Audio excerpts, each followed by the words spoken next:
Ngayong araw nga po, sobrang inip ko talaga kaya naisipan ko mag-bike. Ito hinahanda ko ang gamit, gulong, preno, ilaw, para safe tayo sa ride natin ngayong araw. Hindi lang kasi tayo basta magba-bike, long ride ito. Sa totoo lang, hindi ko alam kung handa yung katawan ko at isipan, pero tignan natin. Nang matapos ko na maiayos at ma-check lahat, umalis na ako agad kasi siguradong gagabihin ako nung uwi. Kaya tara na, simulan na natin ang long drive. Let's go!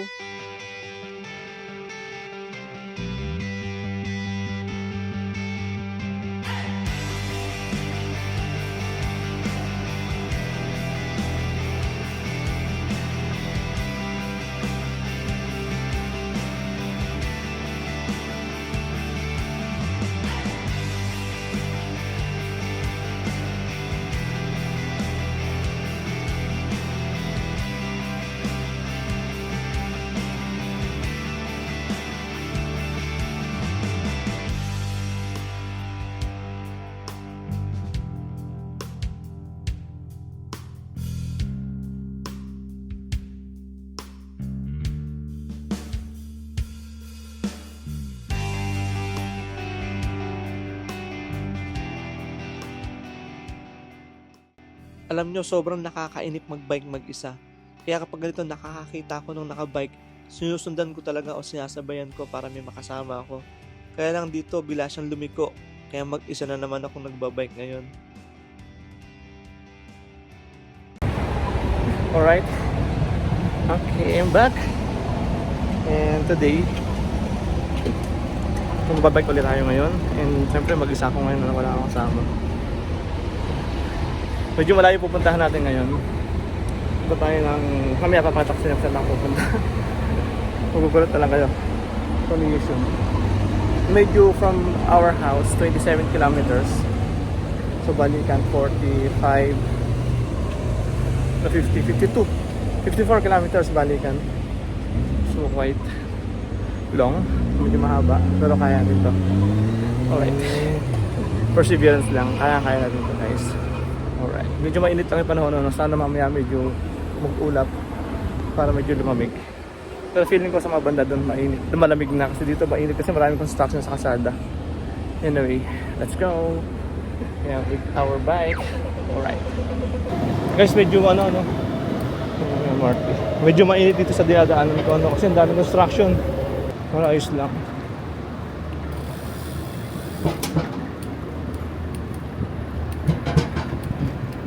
Yun, nakita yung mga construction na yun.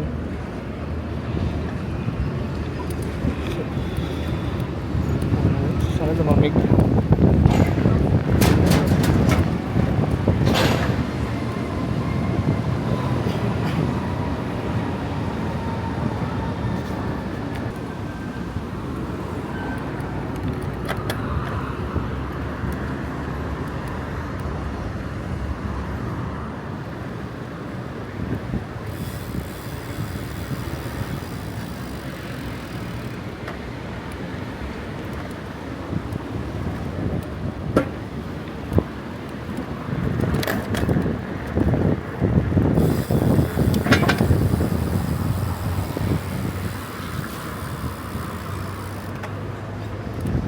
Daming flag ng Singapore. Tingnan guys, sa hangin, nakita nyo, hinahangin lahat yung mga flag. Hangin naman, kaya okay lang. Medyo mainit yung singaw, pero mahangin naman. Kaya okay lang. Alright. Cardio day. Ganda dito. Yun guys, grabe init dito. Tawid na tayo. Alright. Itaw natin cellphone, baka mahuli tayo. Hila natin ang tubig.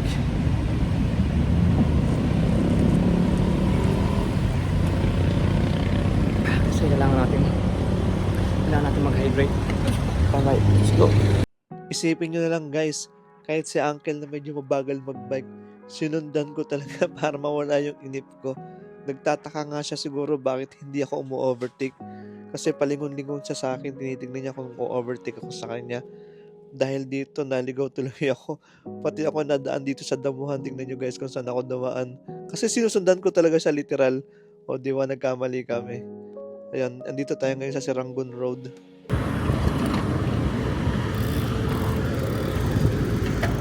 Dami ko nadadaan ng dito. Ang gagandang lugar, relaxing. Kaya lang, nag-isa lang talaga ako. Mag-isa lang ako nagbabike. Nakakaisip. Every time na nakakita ako na nagbabike, sinusundan ko. Para, alam mo yun, feeling ko may kasama ako, ganun. Sayap, sayap, sayap. Ayan. Pagpupuntahan natin mga 30 minutes pa. Pero may pupuntahan dito malapit na. Nakalitang sa inyo kung ano yung dadaanan natin ito. Alright, first time kong binike to.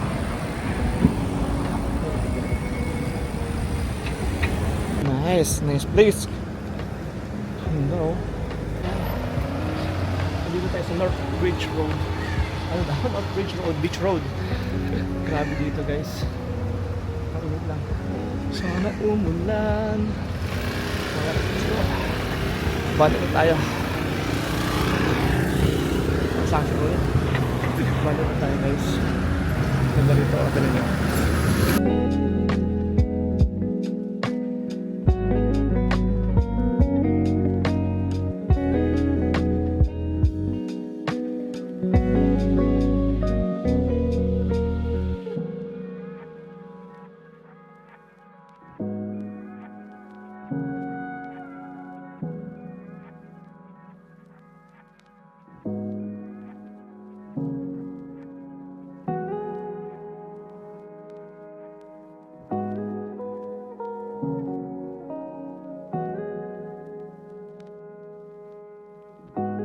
Yan o. Sa mosque. Mosque ba't mosque matawag? Pakainit. Ang dami na narating ko. Anong oras ba? Pero hindi pa ito yung pinaka ano natin. Hindi pa ito yung pinaka destination natin. Ano? Nagulat lang ako na ano ko dito. Pero hindi pa ito talaga. Okay, so alis na tayo dito. Mag-picture lang ako.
Ito kasi isa pa natin dadaanan.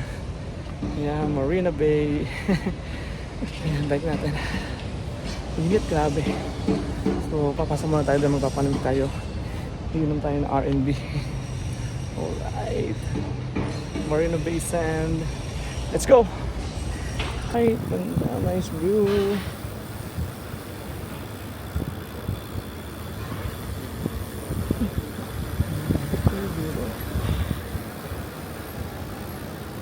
Hanap mga tayo ng ano, magpapapark ngayon ng bike.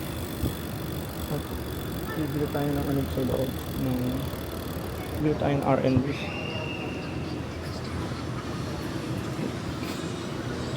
Parking dito. God.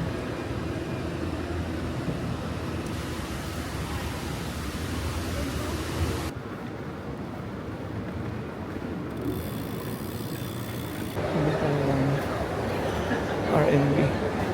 Burrito natin drinks.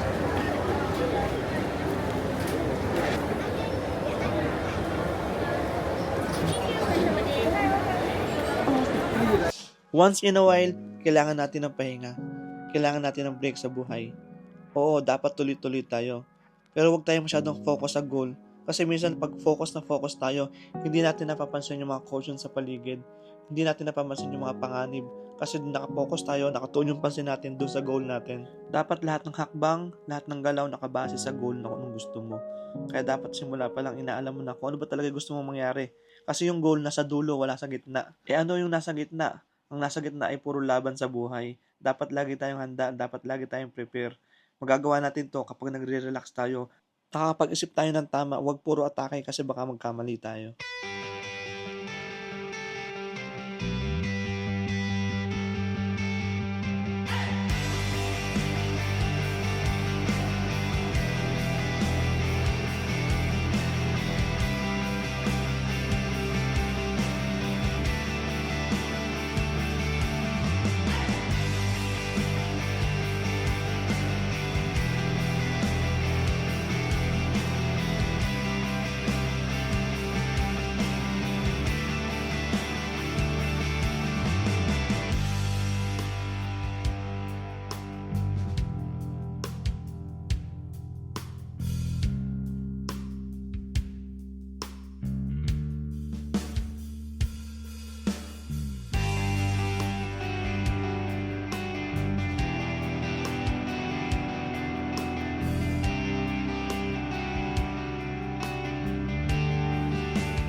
So yun, nandito tayo lalapit doon sa gitna.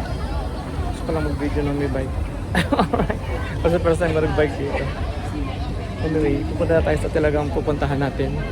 Doon tayo magdi-dinner. And siguro mga 15 to 20 minutes yung bike natin from here. Alright, let's go.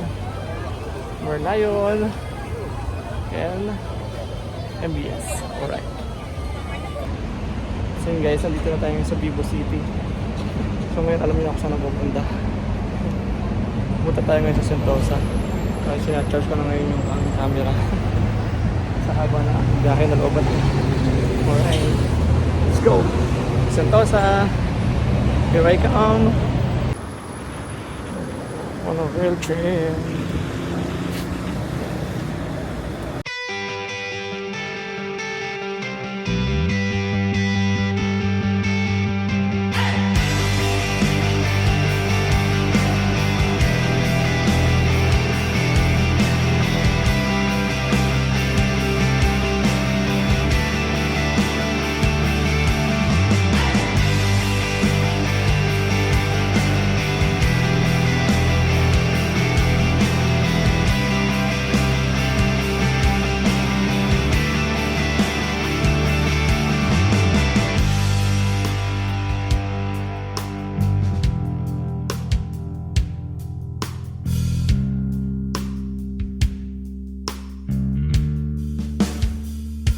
Okay, Sentosa.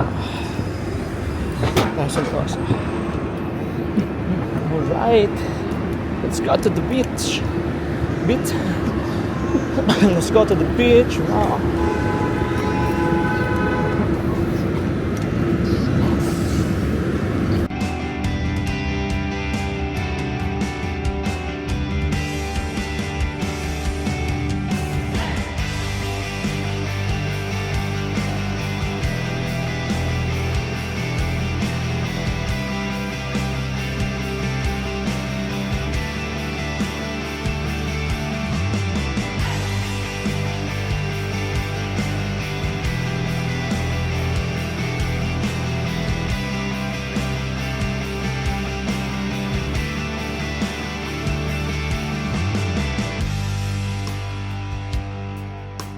Alright guys, yung pahinga tayo dito ngayon sa Sentosa Beach. So sana maligo kaya lang kasi nagbike ako ng malayo, baka mapos na ako.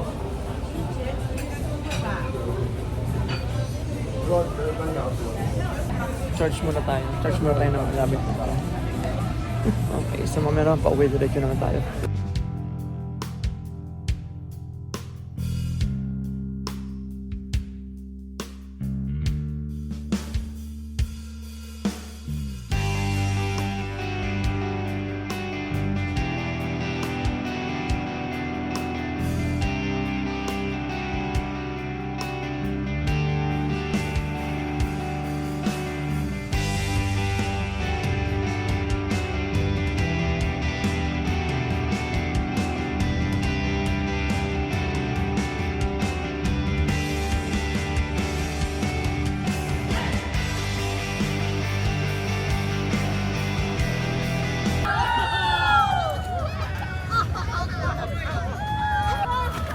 Oops!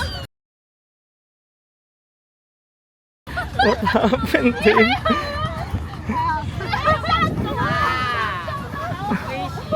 May tatalon.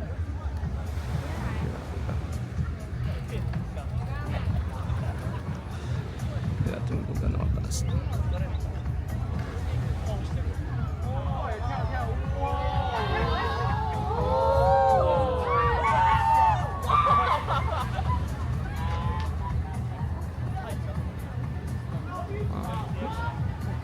Nice, parang ang sarap.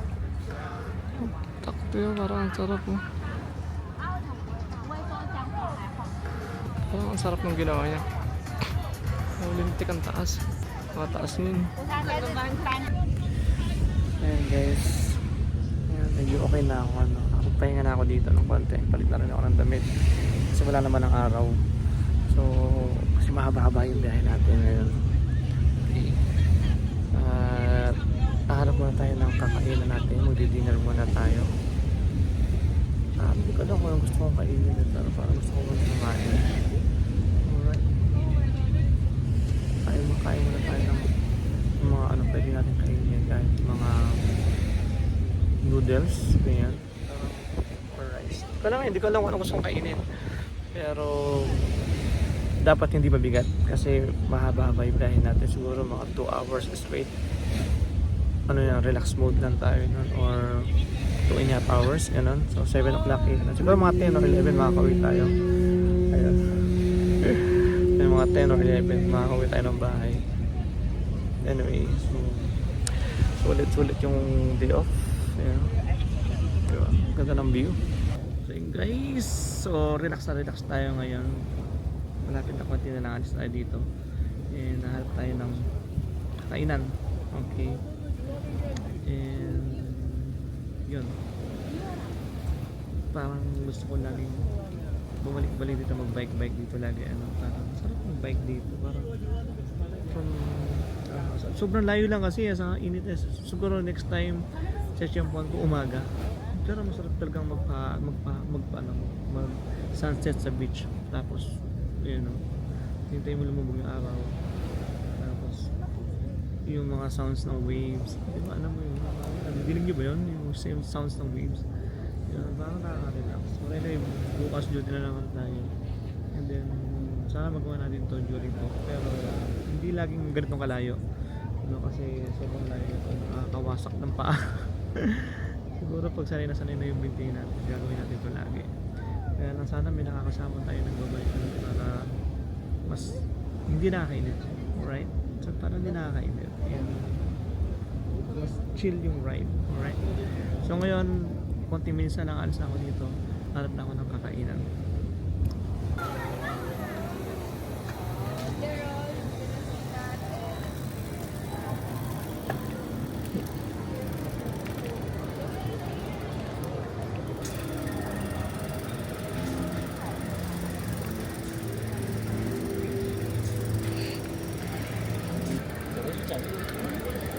Check natin yung bike natin. Sure tayo.